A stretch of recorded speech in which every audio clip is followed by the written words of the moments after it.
Mga ison, mga adlaw, no? Katong basahan ng pulong sa Ginoo dili sa Mateo 6:24 lagi yung diri, oh.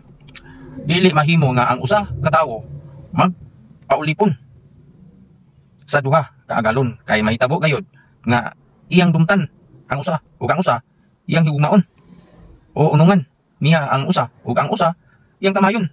Dili kamo magpaulipon sa Dios ug ang salapi. Hallelujah.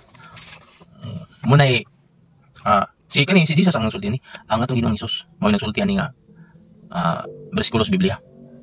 Kung atong sabton ni magisuon karon, daghan kayo ang pakyas sa pagpangalagad sa Ginoo nga naman. Kini laging pang Dios, dinius imo unya. Kuan po ka. Nagpaulipon po ka sa kwarta, sa kalibutan.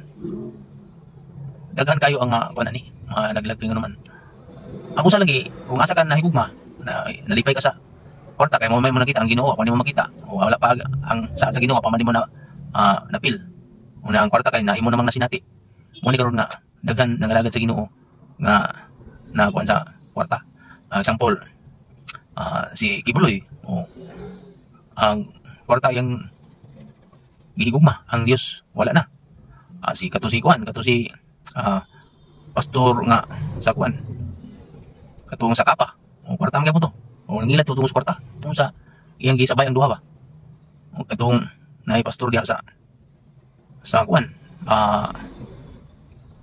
sa una biyahe may kuan kaning maramag o naay pastor nga akong na kuan dito nga nagikog siya tungo sa kapa gyapon kay nakahulam siya kwarta sa mga membro unya at mao to nga time nga nakuha naman bulabog so nawala na yang kuan gi-invest nga money nawala na niya nakahulam siya dako nga kwarta sa mga membro sa simbahan.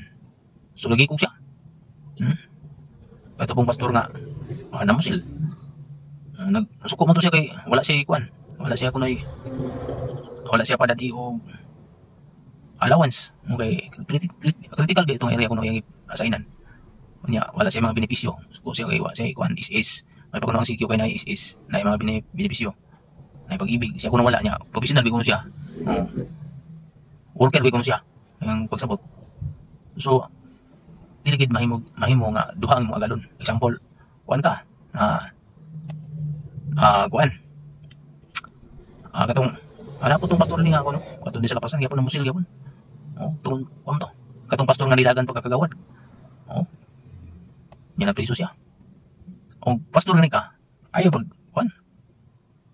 Ayaw pag kuan sa politika. Ang politika pangorata man na.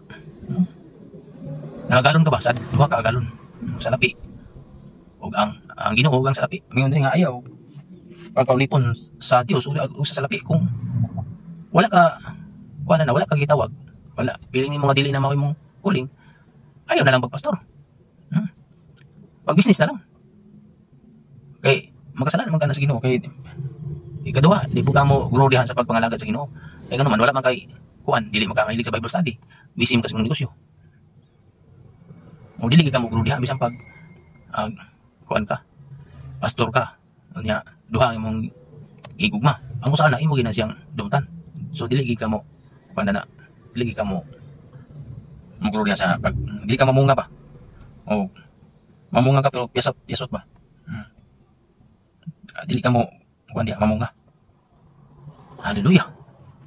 So ato gining sabton gining pulong sa Ginoo mga igsoon ato gini siyang kuan dili kay basta-basta lang ta nga mo kuan tag pastor to kay ganahan ta gusto ka ganahan ka magpastor ka o kuan man dili man kuling kanang murag kuan ba garbo lang nimo nga gusto ka ganahan ka inog pastor ang uban dili na kuling ng uban mo nang dili na sila maguro mga igsoon tungod kay dili wala sila gitawag ba ako gani may kuan karon nag online schooling man ta sa pagka-pastor. Pero akong feeling ba wala ko gitawag.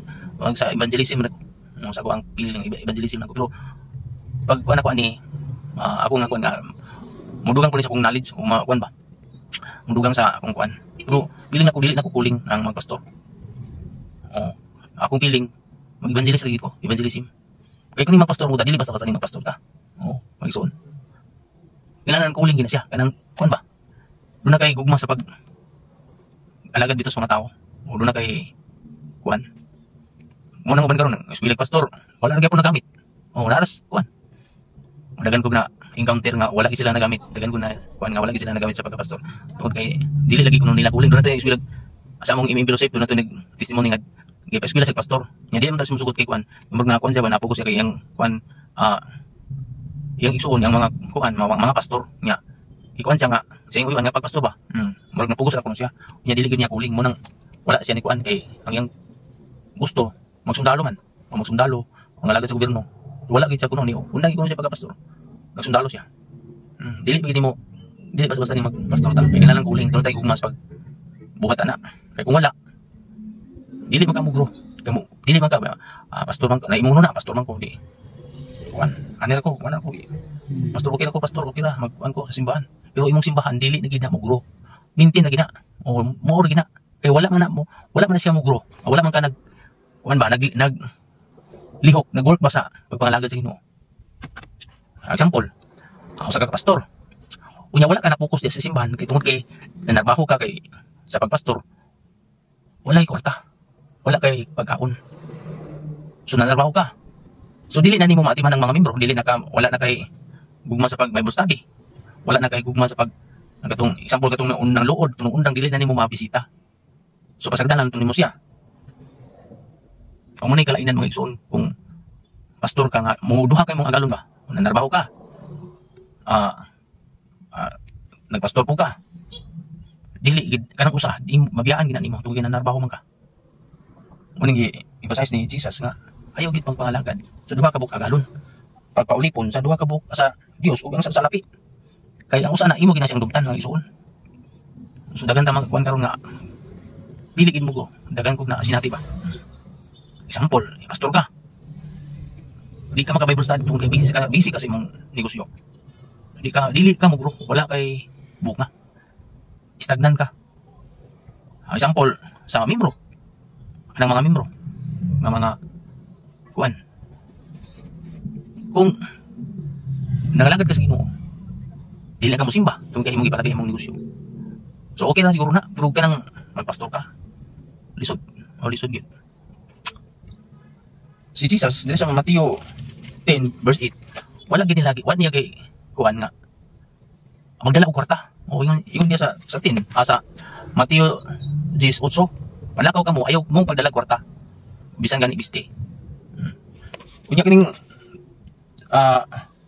whole chapter aning Mateo 6 kung ato ning basahon ato masabot nga kining sa 25 hindi po natulong basa. Ang iyang gikuanan ni pengon sa 27, ang iyang gikuanan ni. Bisan gani kuno ang langgam. Gagagmay. Gitagaan og pagkaon sa Ginoo. Unsa pa ka kita nga mas labaw patag bili sa langgam. Muna kulang ang tagsalig sa Ginoo ba.